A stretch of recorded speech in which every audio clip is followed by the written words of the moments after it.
I've got a quote here from George Eliot, who is Coventry born, from Middlemarch, and it is, "Our deeds still travel with us from afar, and what we have been makes us what we are."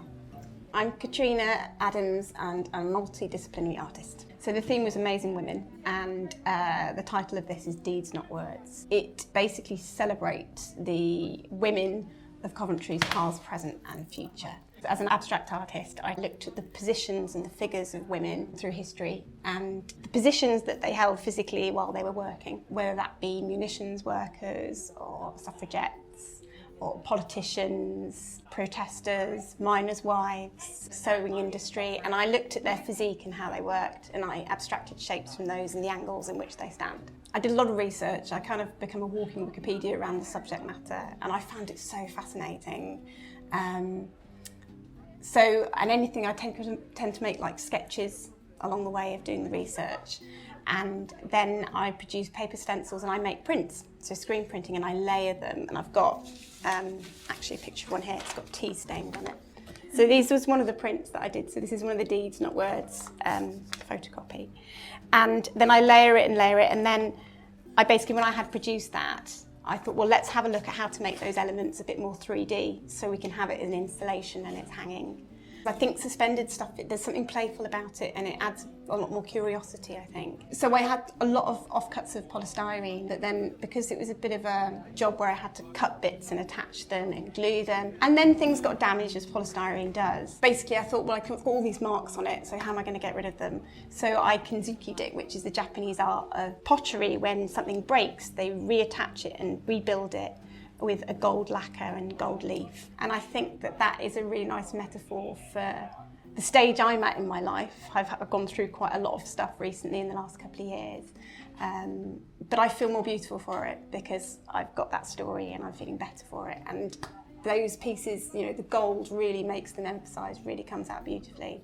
Whilst creating this piece, I have had a lot of stuff going on in my life, and one of the things is I had a bereavement, and my friend Eleanor had a bereavement as well, and the pair of us created the ghost suffragette that we have here, who is Alice, who's the person who started the suffragettes in Coventry. It's her, basically the bustle and the skirts that she had, and it's in the violet that the suffragettes used. And Eleanor and I, both feminists and strong women, both grieving, created this wonderful piece, both taking it in turns to cry, but it just felt like such a lovely thing, and there's a lot of emotion and effort that went into making Alice, as she's now called.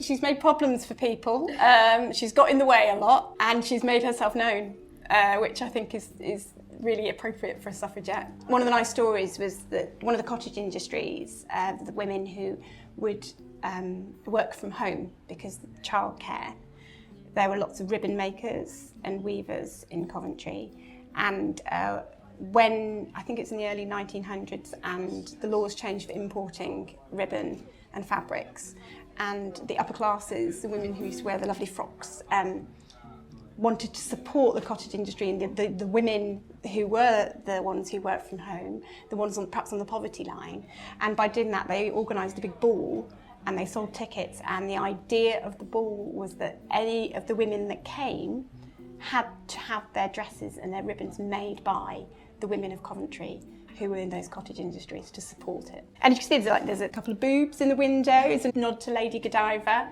also inspired by Delia Derbyshire's music for Doctor Who. I liken the fact that women, they're a bit of a, you know, they're like a TARDIS, they're bigger inside than what they present at the front. And also we've got the mirrors here so that they reflect the shapes of the past because of the positioning of people's work in the deeds, and the present and the future, so the women who will walk past and look at their reflections. Because it is abstract, it inspires curiosity from the viewer, so people can want to know more about what it's about and learn about it. And there's this strong sense that there's so much more to women than what they are and what they seem, and that they have so much value and they add value to society that isn't recognised, because necessarily it's not always financially rewarding. In a previous life, I had different work, and then I became a mother, and basically I didn't go back to work because I wanted to be available for my children. I have always had a creative streak, but I am completely self-taught. But also, by the time I had my second child, I was like, there's got to be more to life than this. I've been to university, I've had careers, I can't just be a mother. Not that there's anything wrong with that, but I think for me, I wanted to do something else. So I just did an adult making print course about 6 years ago, and from there it spread and grown, and I would go to exhibitions like an Alexander Calder one, who's the suspended abstract art, mobiles and such like, and I thought, well, I want to make that. I'd like to have a go at that. And so I just started making, and it sort of took off. I'm newly single as well, so I've got to learn to be self-sufficient. I should also say I'm recovering from a brain injury as well. So 2 years ago I fell off my bike, and I had a year of introspection, and I took time out, and I thought, what am I doing with my life? Life's too short. So I'm going to I'm making a real go of trying to do the art. I'm also doing a foundation at Goldsmiths University to do art psychotherapy, and I'm also now a champion for Brooks Sex Positive, to promote sexuality and consent and sex for pleasure as well. So it's just been a real journey the last couple of years, but thankfully my art has continued despite everything, and I'm just so proud and pleased of what I've achieved. All the rubbish that's going on in my life, there's the positives that are coming out of it as well.